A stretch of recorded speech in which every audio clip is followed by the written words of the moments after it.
Film Laluna berhasil membungkus isu yang menyerempet agama memakai elemen komedi solid sehingga menghasilkan tontonan yang menyenangkan dari awal hingga akhir. Cara seperti ini sepertinya bisa diaplikasikan pada film Indonesia jika ingin mengangkat cerita dengan isu serupa.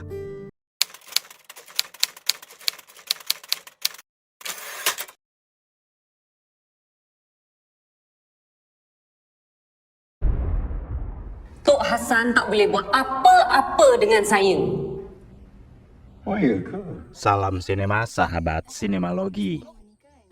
Laluna adalah film komedi Malaysia yang disutradarai Raihan Halim. Film ini dibintangi Sahaizi Sam, Sarifah Amani, Wan Hanafi Su, Shumaila Salihin, Farah Ahmad, Namron, Hisham Hamid, Nadia Nisa, Idil Zuhri Alauddin, Wafi Ilham, dan lain-lain. Laluna bercerita tentang Kampung Beras Basah, sebuah desa yang menerapkan syariat Islam sebagai tonggak segala hukum dan aturan. Bahkan semua keputusan di bawah Datuk Hasan, kepala desa otoriter dan fasis. Dengan segala aturan konservatif dan ketat itu, warga desa terkesan jadi tak bernyawa dan kaku karena semua diatur sampai urusan private.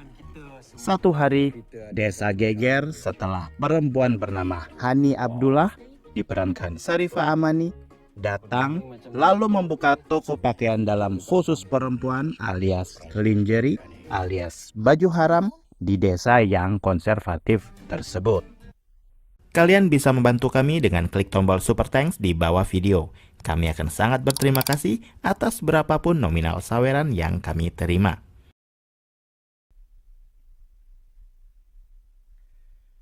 Setelah saya menonton film ini, keluar bioskop hati saya terasa nyes. Lebih damai dan memang benar-benar amazing. Kesan kesederhanaan dalam narasinya sangat terasa. Kemasannya yang membuat saya ketawa ngakak di dalam bioskop karena ada candaan dan celetukan yang memang lucu tanpa merasa tersinggung atau terhakimi oleh muatan isu lumayan sensitif bagi daerah konservatif. Premisnya memang sederhana tapi menohok. Lebih liar dari film Cokelat tahun 2000 yang memiliki premis serupa. Sebuah daerah sangat konservatif didatangi perempuan baru yang membawa gebrakan. Jika di dalam film Cokelat sang perempuan jualan coklat, di film Laluna jualan pakaian dalam. Kekacauan demi kekacauan pun tak terhindarkan. Kekolotan dan kekakuan penguasa agama benar-benar disenggol di sini. Sindiran menggunakan lingerie sebagai token dalam film ini adalah langkah yang sangat brilian. Di luar Nurul. Di film ini, anak zaman now diwakili oleh karakter Azura yang kritis dan sempat beberapa kali menentang kebijakan Datuk Hasan, Gen Z melawan Boomer.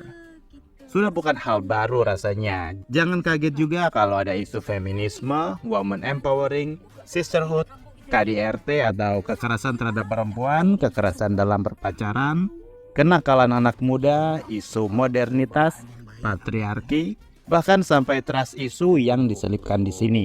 Semua melebur lembut dengan porsi yang enak diikuti. Bagi penonton Laluna, seperti menonton potongan kisah relate dengan apa yang pernah saya alami. Karena karakter macam Datuk Hasan juga hampir selalu ada di mana-mana. Di setiap kampung, di setiap pelosok desa, dimanapun itu, bahkan di kota-kota besar, sosok yang tumbuh kepedean dengan siraman cahaya surga ini selalu ada. Yang kebetulan Datuk Hasan di film ini karakternya otoriter, kalau kata Azura orangnya fasis. Tapi bagaimanapun karakter Datuk Hasan ini pula lah yang menggerakkan film ini menjadi tunggang terbalik, luar dan dalam, seperti tagline film ini. Raihan Halim sang sutradara dengan cerdasnya menjaga pergerakan narasi sehingga penonton betah mengikuti romansa Hani dengan Salihin, dramanya Hani dengan Datuk Hasan, dan komedinya Salihin beserta para aktor pendukung hingga selesai. Tensinya rapi dan sangat terjaga antara drama dan komedi. Bahkan hanya dengan tulisan Allah senantiasa melihat pun saya ketawa sereceh itu. Film ini menyenangkan ditonton tentu saja karena komposisi pemainnya yang sukses tampil menggigit. Hampir semua punya andil seakan mereka benar-benar warga kampung beras basah.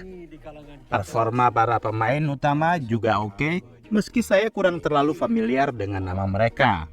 Dari semua pemain, saya salut sama Wan Hanafisu yang memerankan Dato Hasan.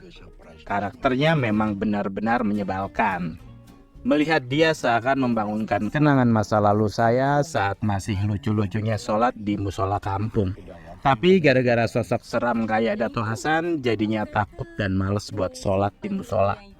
Dia berhasil membangun sebuah karakter yang sangat kuat, bagaikan perpaduan Saruman, Voldemort, Presiden Snow, Hannibal Lecter, Hans Landa, Alien, bahkan Thanos. Karena bagaimanapun juga karakter seperti Dato Hasan ini kekuatannya bisa menentukan orang itu masuk surga atau neraka. Semengerikan itu. Meski set lokasinya hanya itu-itu saja, tapi cerita yang ditampilkan bisa begitu kaya. Di awal, film ini memiliki nuansa visual yang terasa monoton untuk menggambarkan kehidupan di kampung beras basah yang berjalan dengan kaku.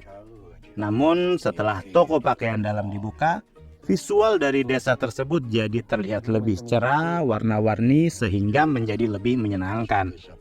Bagi saya, film ini bisa menjadi renungan bersama bagi daerah-daerah tertentu di Indonesia bahwa segala sesuatunya itu masih bisa dibicarakan baik-baik dan dengan akal sehat. Pada akhirnya, film La Luna berhasil membungkus isu yang menyerempet agama memakai elemen komedi solid sehingga menghasilkan tontonan yang menyenangkan dari awal hingga akhir. Cara seperti ini sepertinya bisa diaplikasikan pada film Indonesia jika ingin mengangkat cerita dengan isu serupa. Bagaimana menyenggol isu sensitif tapi dieksekusi secara menyenangkan dan hasilnya pun mampu menohok ke intinya. Demikian video reaksi dari film La Luna yang tayang di bioskop. Silakan like, komen, dan subscribe kanal ini. Cek juga akun-akun media sosial Sinemalogi. Dan jangan lupa bersinema dahulu, berbahagia kemudian.